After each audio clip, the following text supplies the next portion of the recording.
Welcome to Vintage Coin Op Restorations and our latest project. Dean, this video is for you. I know you've been waiting a long time for your machine and just want to do a quick walk around.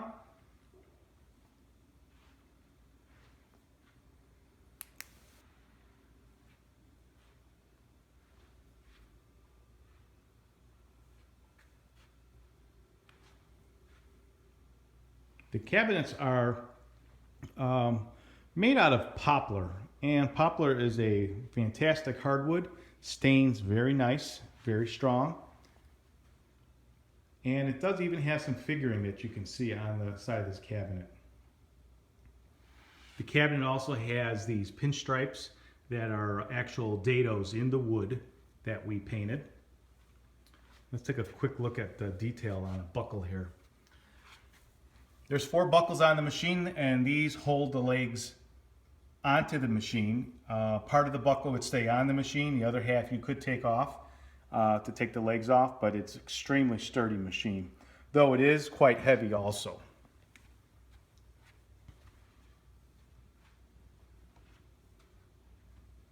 And of course you have your beautiful front plate. It is all aluminum, that's been all polished.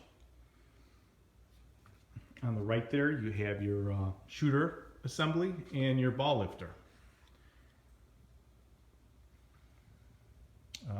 The key to the right is the actual lockdown key that holds your play field down. And down here on the left, kind of neat, it's where your cash box is. And let's take a quick look inside there.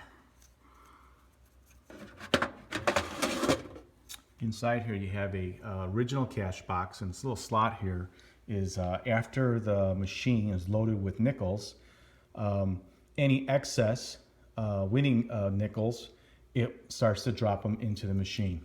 But here's a nice little detail underneath it. There's your inspection card. Inspected by Mr. McDonald. I'm going to say the year is going to be somewhere around 1934. And it was passed by Mr. Velasco. There you have it, number 7556. All right, so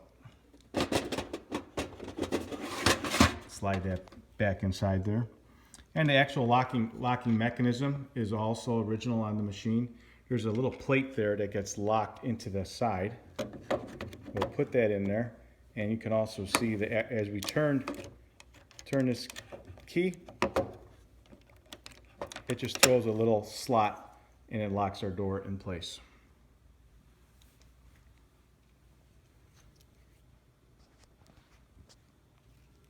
Let's take a quick look at this playfield. Playfield was very, very nice when we got it. We just did some very minor touch-up. Playfields like this, you don't want to go too crazy on there because you can never exactly match it, and if you do too much work on it, it starts to look too obvious. All the pins and all the metal that you're looking at has been completely polished and detailed, along with its springs. They look like they're brand spanking new. However, that little piece there did get chrome plated.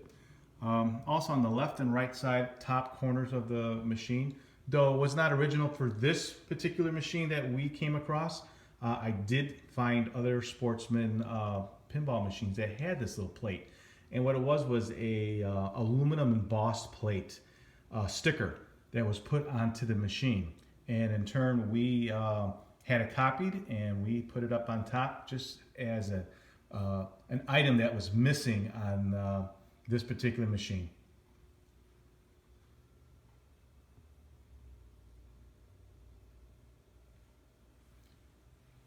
Now here on top of the machine, you have your instruction card. It is made of some sort of like a metal sticker, and it shows you for 5 cents what you can get. So if you can hit 2 rabbits or two ducks, you get 3 tokens. And what they're talking about is up here on the playfield, each little hole, some have no points, but then some like this one, the partridge, the pheasant, and obviously the rabbit, squirrel, duck. Those are what they're saying by getting 2 in, meaning you need a ball in each one of those little holes. But before anything can happen, you need to get the skill shot. What's the skill shot? Well, here's the skill shot. You have to get your pinball all the way up on top and have it drop into that little hole. Then and only then can you go ahead and try to shoot and manipulate the ball by nudging the machine to get to squirrels, to rabbits, to ducks. And at the same time, you do not want to tilt the machine. You tilt the machine, the game, you can play it, but it's not going to pay out. So I am going to actually, we're going to get the balls out, but I am going to manipulate the game a little bit here. So I'm going to grab that ball and I'm going to put it into the skill shot. So let's get another one out.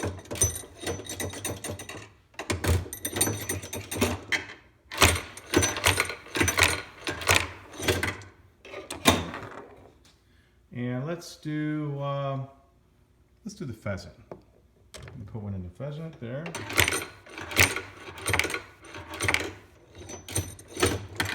It's kind of hard doing this with one hand. All right, here we go. And we'll put the other pheasant here. And we need one more. And there's the pheasant. Okay, so we're going to kind of pretend right now that the game is over and all the balls are done. And we're going to say, well, we know we got the skill shot. We got the 3 pheasants, so I want a payout. And a payout for the pheasant would be, let's see, 9 tokens or 9 nickels. So, like I said, everybody thinks this handle on the side is a slot machine and you're going to yank on it. And that's exactly what you don't want to do. What you want to do is just kind of give it a push. You'll hear the coil engage, and then it will let you push down, and it actually will pay out. So like here, let's take a quick listen. I'll bring the, you hear that? So it's allowing me,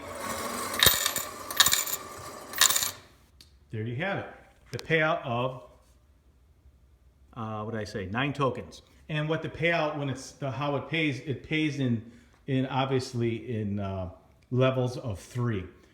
It'll allow you to go 1 slide, and that's why it pays 3, 6, 9, and 12. So each time, each slot, like if you saw my first video, each click would give you 3 coins. Well, there you have it. If you have one of these machines for sale, please contact us.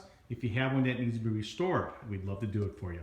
You can reach us at 630-624-7466. Thanks for watching, and make sure